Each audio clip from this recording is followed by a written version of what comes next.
সুপ্রিয় বন্ধুরা, আসসালামু আলাইকুম। আশা করি আল্লাহর অশেষ রহমতে সকলেই খুব ভালো আছে। আজকে আমি আপনাদের শোনাবো মা আয়েশা রাদিয়াল্লাহু তাআলা আনহার বলিষ্ঠ নেতৃত্ব এবং একই সাথে স্বামীর জন্য মহব্বত, স্নেহ, মমতার উৎস এবং আয়েশা রাদিয়াল্লাহু তাআলা আনহার মেধা ও প্রজ্ঞা সম্পর্কে। পর্ব ৬। হযরত আয়েশা রাদিয়াল্লাহু তাআলা আনহার জীবনী আমাদের এই শিক্ষা দেয় যে একজন নারীও ক্ষমতা রাখে যে কোনো পুরুষ অপেক্ষা অধিকতর জ্ঞানী হবার। এমনকি একজন নারী হতে পারে নারী পুরুষ নির্বিশেষে যে কোনো জ্ঞানী বা পণ্ডিত ব্যক্তির শিক্ষার পথপ্রদর্শক। তার জীবন এটাও আমাদের শিক্ষায় যে একজন নারী স্বীয় নেতৃত্বের গুণাবলীতে ভাস্বর হয়ে নারী ও পুরুষের উভয়ের উপরই প্রভাব বিস্তার করতে পারে, তাদের নিজের বলিষ্ঠ নেতৃত্বের গুণের মাধ্যমে অনুপ্রাণিত করতে পারে জীবনের নানা ক্ষেত্রে।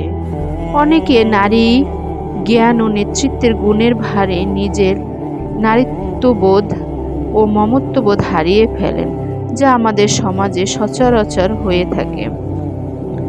মা আয়েশা রাদিয়াল্লাহুর জীবন থেকে আমরা এ শিক্ষাই পাই যে নেতৃত্বের ও জ্ঞানের মহিমায় গুণান্বিত হওয়ায় পাশাপাশি একজন নারী হয়ে উঠতে পারে তার স্বামীর জন্য মহব্বত, স্নেহ ও মমতার উৎস।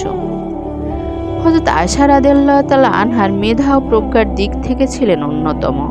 তিনি ছিলেন বিশ্বনবী হযরত মুহাম্মদ সাল্লাল্লাহু আলাইহি ওয়াসাল্লামের প্রিয়তম স্ত্রী। তিনি কোনো ধরনের বিশ্ববিদ্যালয়ের ডিগ্রিধারী শিক্ষার অধিকারী ছিলেন না, বরঞ্চ তার অর্জিত জ্ঞান ছিল আল্লাহ প্রদত্ত এবং স্বীয় চেষ্টা এবং নিরন্তর অধ্যবসায়ের ফল। মা আয়েশা রাদিয়াল্লাহুর যুগে সে ধরনের কোনো শিক্ষা প্রতিষ্ঠান ছিল না, তথাপি তার জ্ঞানমূলক বাক্য, তার দেওয়া শিক্ষা মুসলিম ইতিহাসের একটি উল্লেখযোগ্য অংশ। খুব অল্প বয়সেই তিনি বিভিন্ন ক্ষেত্রে তার মেধার এবং অতুলনীয় স্মরণশক্তির পরিচয় রেখেছিলেন।